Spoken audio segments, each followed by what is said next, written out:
Olá, sejam bem-vindos ao Centro Espírita Caminho do Evangelho, o seu canal, para mais uma palestra nessa noite. Nós sempre falamos que trazemos um tema novo, uma novidade, coisa parecida, mas de fato é assim que acontece. Hoje nós temos um tema novo, diferente, né, eu diria, como todos são diferentes, na verdade, porque as possibilidades de interpretação, de estudo do Evangelho são infinitas. A gente tem, mesmo que nós façamos uma exposição já feita anteriormente, ela não será igual, pela sua riqueza, pelas suas múltiplas possibilidades de interpretação e entendimento. Antes de iniciar a nossa palestra, nós convidamos a todos para que façamos uma oração, agradecendo a Deus, nosso Pai, a Jesus, o nosso mestre amigo de todas as horas, por esta oportunidade de trabalho, por esta família espiritual aqui reunida, pela nossa casa espírita permanentemente nos nossos pensamentos, por mais que não estejamos lá fisicamente, permanentemente ela está conosco. Agora virtualmente, temporariamente virtualmente, por aqueles nossos amigos que nos acompanham agora, para um pedido todo especial que nós fazemos sempre, faremos agora e faremos na oração final, de que a Tua presença, Jesus, seja sentida nas casas de todos eles, nos lares de todos eles, de todos os nossos irmãos, todos os nossos amigos que nos acompanham, e que eles sintam a Tua presença em forma de saúde e de paz. Abraça, Senhor, todos eles e permanece conosco, amigo querido, hoje e sempre.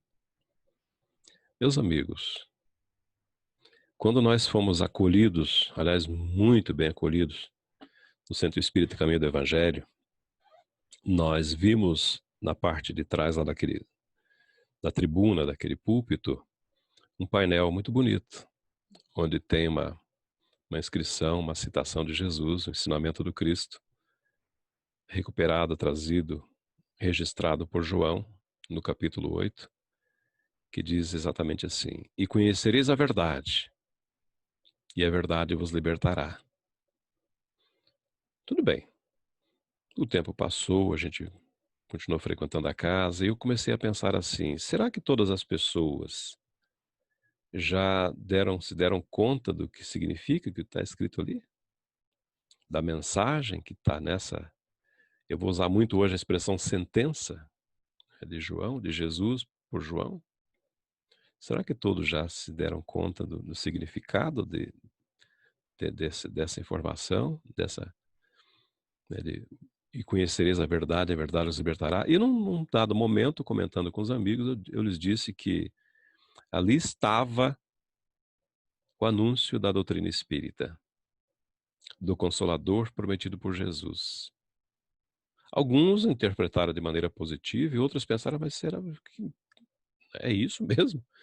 É isso mesmo. A nossa proposta hoje é comprovar, aliás, a pedido também, uns colegas já pediram que nós falássemos a respeito disso, comprovar que aquela informação de Jesus, retratada por João no capítulo 8, versículo 32, se refere à doutrina espírita.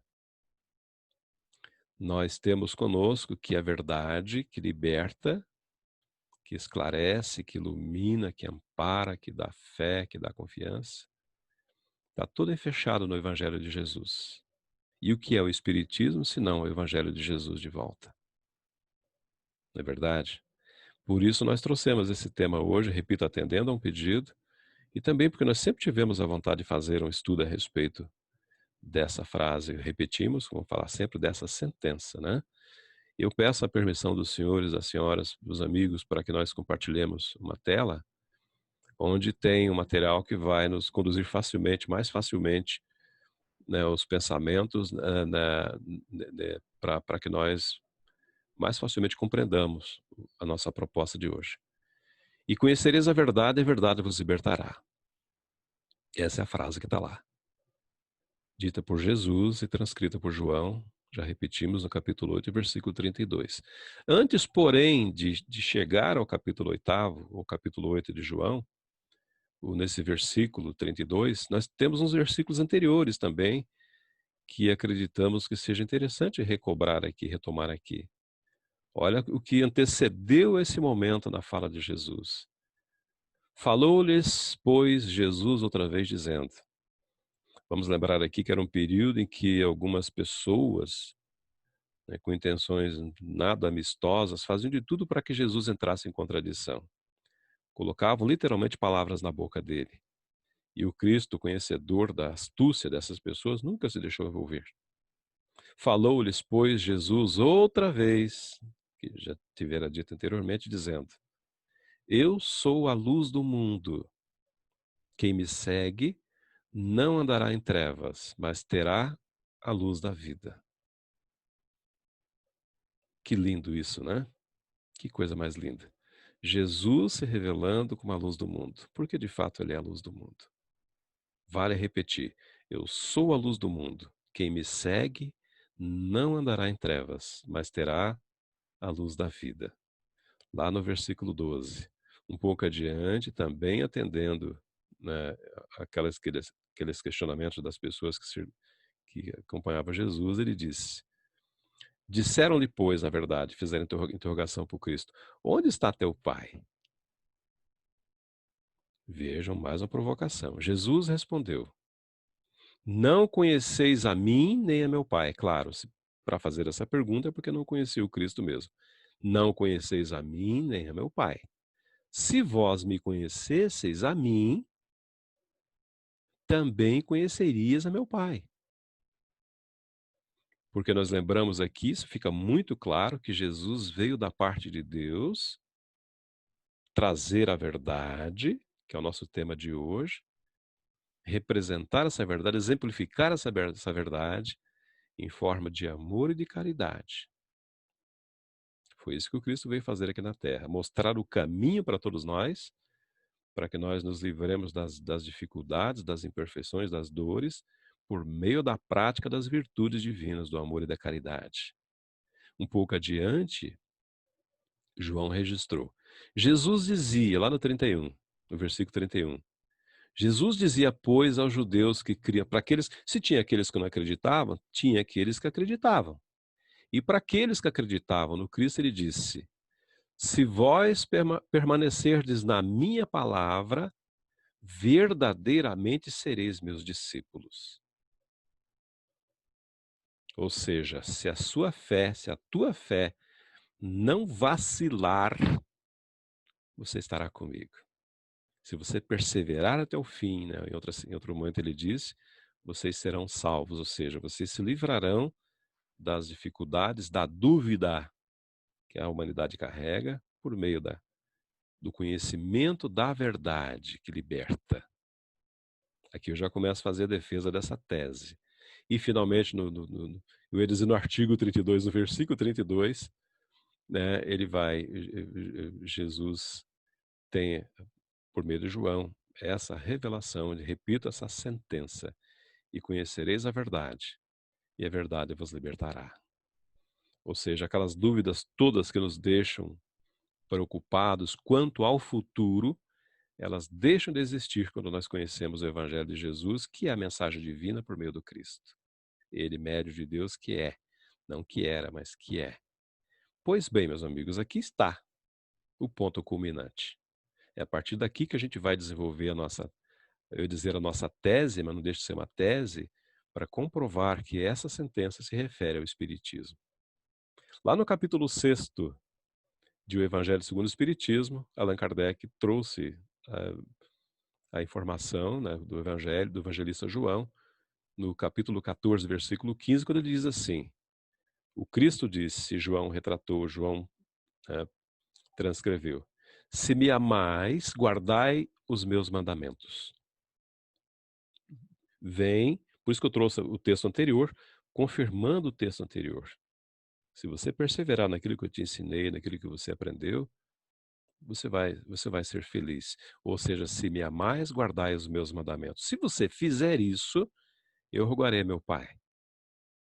Já que nós somos seres que vimos e voltamos, encarnamos e reencarnamos, Jesus sabia que muitos daqueles que estavam ao tempo dele precisariam voltar futuramente e ter mais facilidade, digamos assim, na transposição dos obstáculos que a vida naturalmente coloca para todos nós. E eu rogarei a meu Pai E ele vos dará outro Consolador para que fique convosco para sempre, ou eternamente convosco, em outras traduções. Ele está fazendo aqui o anúncio da doutrina espírita, o Consolador, o Espírito de verdade, capítulo 6º, que nós vamos trabalhar bem hoje, que o mundo não pode receber, ou seja, o mundo que se preocupa somente com as questões de ordem material, não vai compreender, não vai vê-lo, não vai conhecê-lo. Mas vós o conheceis ou conhecereis, porque habita ou habitará convosco, está ou estará convosco.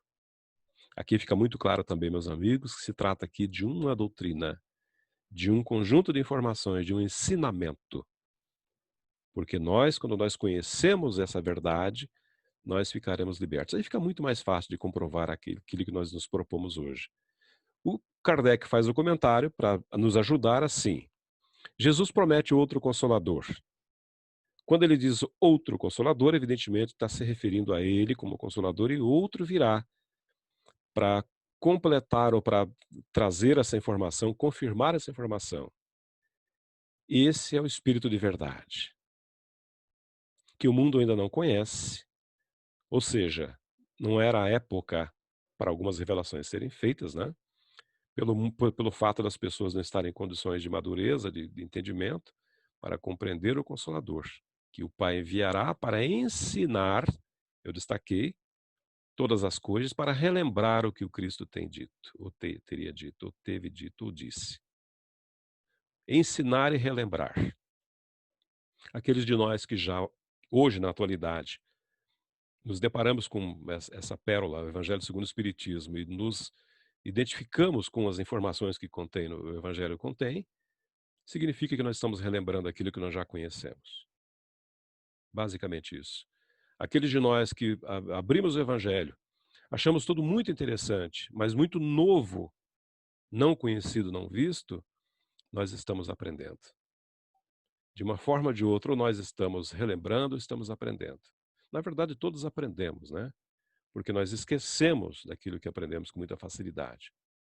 Aí vem a terceira revelação, vem o Espiritismo para fazer com que nós retomemos a nossa caminhada na certeza daquilo que nós já sabemos, ou seja, relembrando aquilo que nós já conhecemos no passado. Por isso vem o Espiritismo. Na época predita, cumprir a promessa do Cristo. Preside o seu advento, a sua chegada, o Espiritismo.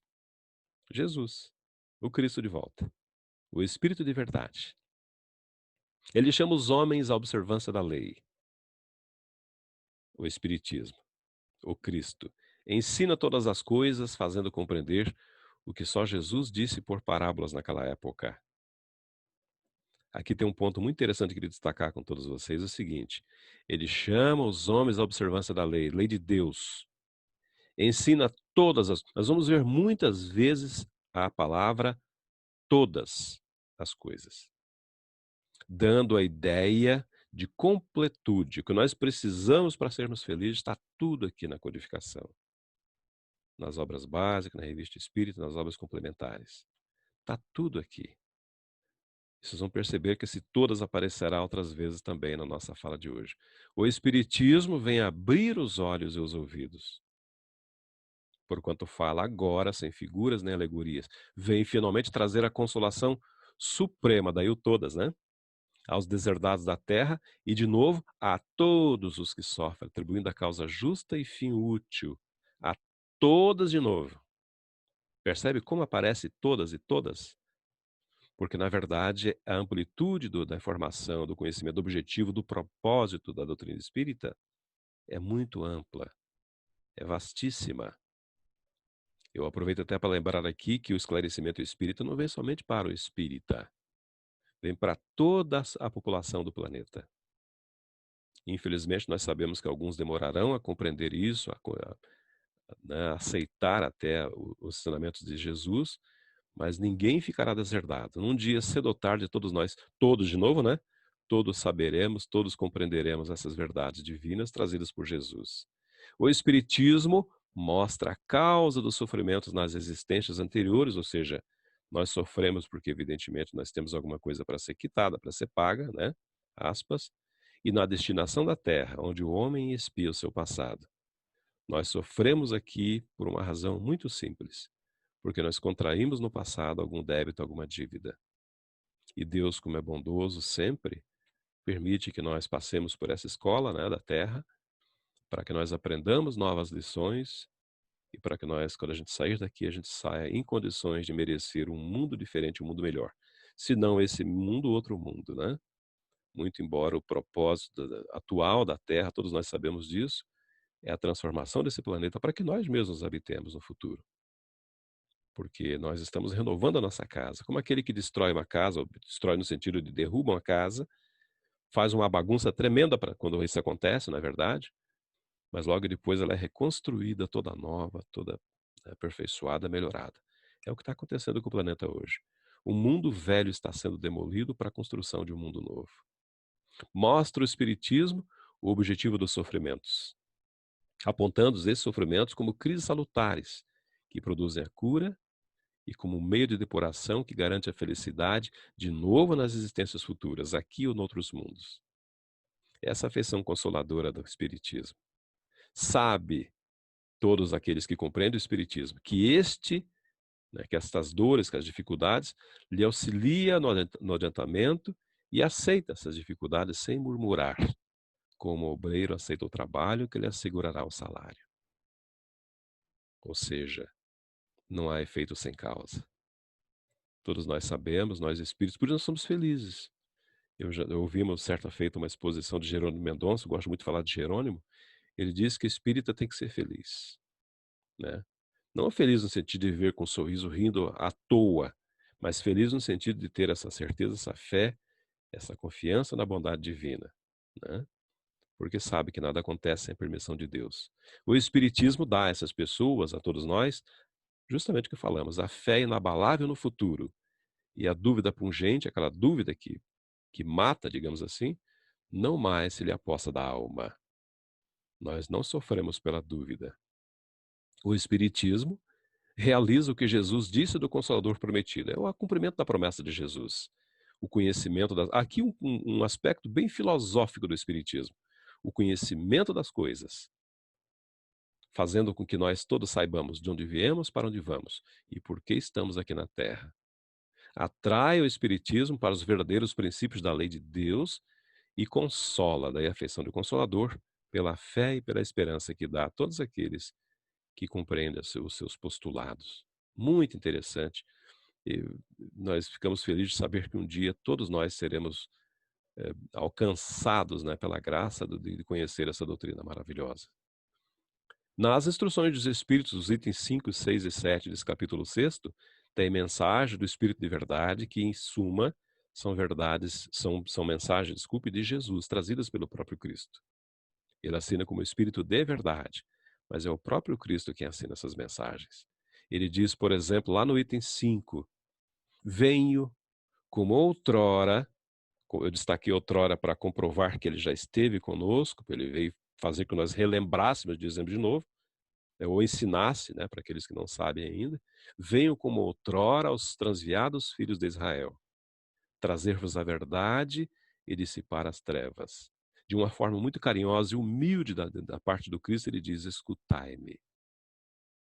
É um apelo, na verdade, é um vocativo, um chamamento, escutai-me. Nem todos têm a disposição para escutar o Cristo, na verdade, senão ele não teria feito esse pedido. E ele continua, o Espiritismo, se referindo à terceira revelação, como o fez antigamente a minha palavra, tem de lembrar de novo aos incrédulos que acima deles reina a imutável verdade. O Deus bom, o Deus grande, que faz germinem as plantas e se levantem as ondas. Poético, não é verdade? Para falar de Deus. Um pouco adiante, ele vai falar também de uma forma também poética. Revelei a doutrina divinal. Como um ceifeiro, reuni em feixes o bem esparso no seio da humanidade e disse, vinde a mim, todos vós que sofreis. Aqui eu vou fazer uma observação que cabe aqui nesse ponto, é o seguinte. Quando ele diz reunir em feixes o bem esparso no seio da humanidade, nós vamos lembrar aqui que quando Jesus veio aqui à Terra, encarnou aqui na Terra, já tinha vindo pelos séculos e milênios sem conta, vários mensageiros, vários arautos, vários espíritos designados para preparar o terreno. Eram filósofos, enfim, eram muitas pessoas que vieram para trazer preparar esse terreno para que o Cristo trouxe. Quando chegasse o Evangelho, ele encontrasse condições de ser compreendido, aceito, praticado. Um pouco adiante ele diz, aliás, não diz, ele faz um chamamento, outro chamamento. Espíritas, amai-vos. Este é o primeiro ensinamento. Instruí-vos, este é o segundo. Aqui estão as duas asas que vão fazer com que nós consigamos alçar voo no rumo da imortalidade, de mundos mais felizes, o amor e o conhecimento. Amai-vos, este é o primeiro ensinamento, no entanto. Instruí-vos, este é o segundo. No cristianismo, percebo que aqui está falando para o mundo todo, não para os espíritas somente. No cristianismo encontram-se todas as verdades. São de origem humana os erros que nele se enraizaram. Ou seja, aqueles equívocos que nós encontramos em algumas religiões não vêm da parte de Deus, da revelação do Cristo. Não vem. É criação nossa. No item 6, continua o Cristo dizendo, venho instruir e consolar os pobres deserdados. De novo, a instrução e o consolo. O amor é a informação. Ou seja, o Cristo não se limita a falar, ele vem e comprova por atitudes, pelo ensinamento, pela prática, pelo exemplo, aquilo que ele ensina. Isso dá força, né, a substância, a sua fala. Em verdade eu vos digo, os que carregam seus fardos e assistem os seus irmãos, olha o amor e a instrução aqui, os que carregam seus fardos e assistem os seus irmãos, são bem-amados meus. Instruí-vos, de novo, né, na preciosa doutrina, no Espiritismo, que dissipa o erro das revoltas e vos mostra o sublime objetivo da aprovação humana. Ou seja, está tudo aqui à nossa disposição para que nós aprendamos. Estou convosco. Vamos lembrar aqui que Jesus fez a promessa de que estaria conosco até o final dos tempos. Vocês devem lembrar disso. Aqui está de novo a comprovação. A concordância com o que ele houvera dito no passado. Estou convosco. E se referindo a Allan Kardec, ele diz, o meu apóstolo vos instrui. De novo a instrução. Ele, o amor, Kardec, trazendo a verdade, a instrução. Estou convosco e meu apóstolo vos instrui. Bebei na fonte, olha que poesia. Bebei na fonte viva do amor e preparai-vos, cativos da vida, a lançar-vos um dia, livres e alegres, no seio daquele que vos criou fracos para vos tornar perfectíveis.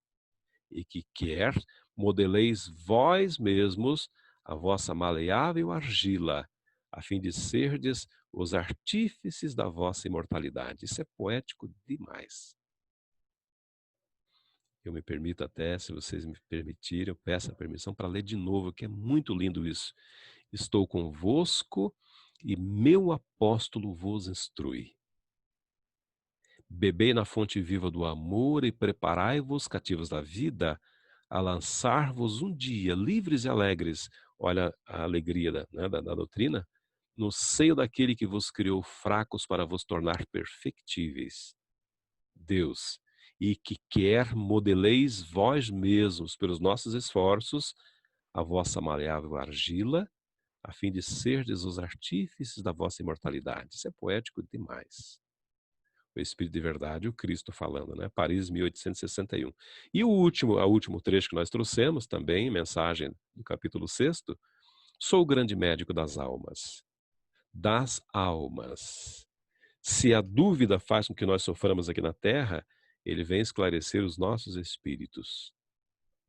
É esse esclarecimento que liberta. Percebe agora o link que nós fazemos com a mensagem que está lá no painel do SESI? E conhecereis a verdade para dissipar as dúvidas. Sou o grande médico das almas e venho trazer-vos o remédio que vos há de curar. Os fracos, os sofredores e os enfermos são os meus filhos prediletos. Aqui dá a impressão que está havendo uma preferência, não. Quando ele diz os fracos, os sofredores e enfermos, está se referindo àqueles que estão procurando se livrar dos seus tormentos, das suas dificuldades. Aos fracos ele tornará forte pela informação que vão receber ali. Pode ter certeza absoluta disso. Os sofredores deixarão de sofrer, porque terão aliviadas as suas dores pelo esclarecimento e mesmo pelo atendimento no campo material, por que não? Assim como os enfermos, porque os enfermos se verão também curados. O Cristo disse que nós deveríamos aplicar todos os nossos recursos no alívio dos sofrimentos das dores. Por que não? Aliás, a casa espírita serve para isso. É um hospital, além de oficina, um lar, uma escola, um templo. E por isso que ele diz, os fracos, os sofredores enfermos, ou seja, aqueles que estão procurando o alívio de suas dores, são os meus filhos prediletos, porque esses estão em melhores condições, estão predispostos a isso. Essa é a informação. Venham salvá-los, portanto. Só que aí nós temos que fazer um pequenino esforço. Ir ao Cristo. Vinde, pois, a mim, vós que sofreis e vos achais oprimidos, se vocês vierem, serão aliviados e consolados. Olha que convite maravilhoso. Deus vos dirige o supremo apelo aos vossos corações por meio do Espiritismo, do conhecimento da verdade. Escutai-o. Ou seja, não percam tempo no estudo da doutrina. A abnegação e o devotamento, aqui estão as duas ferramentas que todos nós cristãos devemos utilizar para isso. A abnegação e o devotamento são uma prece contínua. E encerram, reúnem um ensinamento profundo. A sabedoria humana reside nessas duas palavras. O sábio conhece, sabe que ser abnegado e devotado produz bons resultados para o progresso da alma, do espírito. A abnegação e o devotamento são uma prece contínua, ou seja, a melhor oração é a prática das virtudes divinas, do amor e da caridade, da abnegação e do devotamento. E aí ele encerra dizendo, tomai, pois, por divisa estas duas palavras, de novo repetindo, devotamento e abnegação. Se nós praticarmos isso, o resultado está ali. Seremos fortes, porque elas resumem todos os deveres que a caridade e a humildade nos impõem. Que é, em essência, o pensamento de Jesus, o amor a Deus e o amor ao próximo. O Espírito de Verdade, Havre, 1863. Antes de terminar, meus amigos, quero deixar esse convite para que nós meditemos muito profundamente a respeito daquela, repito, sentença, e conhecereis a verdade vos libertará. Quando formos estudar o Espiritismo, estudemos com o coração, sem pressa, especialmente essa obra Evangelho segundo o Espiritismo. Estudar assim, colocar a alma para sentir e para falar, colocar a alma para produzir as boas energias, para compartilhar as emoções nesse momento que é muito, muito legal, especialmente quando estamos em grupo, não é verdade? Que o estudo é sempre muito mais aconselhado em grupo, é óbvio, por razões óbvias, né? Mas quando estudarmos o Evangelho, façamos isso, experimentemos fazer isso. Comecemos com a prece, nos preparemos e nos coloquemos à disposição da divindade, à disposição dos benfeitores espirituais que vêm, com certeza, nos auxiliar nesse processo. Nós encerraremos a nossa fala agradecendo mais uma vez a Deus, a todos vocês que estão conosco agora, que se dignaram de vir ter conosco de novo mais uma vez, compartilhando o seu tempo, teu valioso tempo, na verdade. Muito, muito obrigado pela presença. Nós pedimos a Deus, a Jesus, para que nos ampare mais uma vez, para que nos mantenha sob sua proteção, aos nossos familiares, aqueles que passaram pelas dificuldades e que estão passando ainda nesse período de pandemia. Peçamos também, meus amigos, por aqueles que nós sabemos que precisam de auxílio e que não têm o suporte da fé que todos nós temos. Aqueles que vacilam, aqueles que duvidam. Peçamos a Deus, peçamos a Jesus para que suas almas, seus corações sejam amenizados, acalmados, assistidos, amparados. Esse é o pedido que nós fazemos. Por isso, meus amigos, nós mais uma vez e sempre agradecemos a presença de todos e pedimos, como no começo nós prometemos, pedimos para que Jesus visite todos os lares, todos aqueles nossos irmãos que nos acompanham agora, e o pedido permanece sendo para que a presença dele seja sentida em forma de saúde e de paz. Muito obrigado, meus amigos. Muito obrigado pela presença, obrigado pela assistência, pela companhia de sempre. Muita paz. Que Jesus nos abençoe. E até outra oportunidade.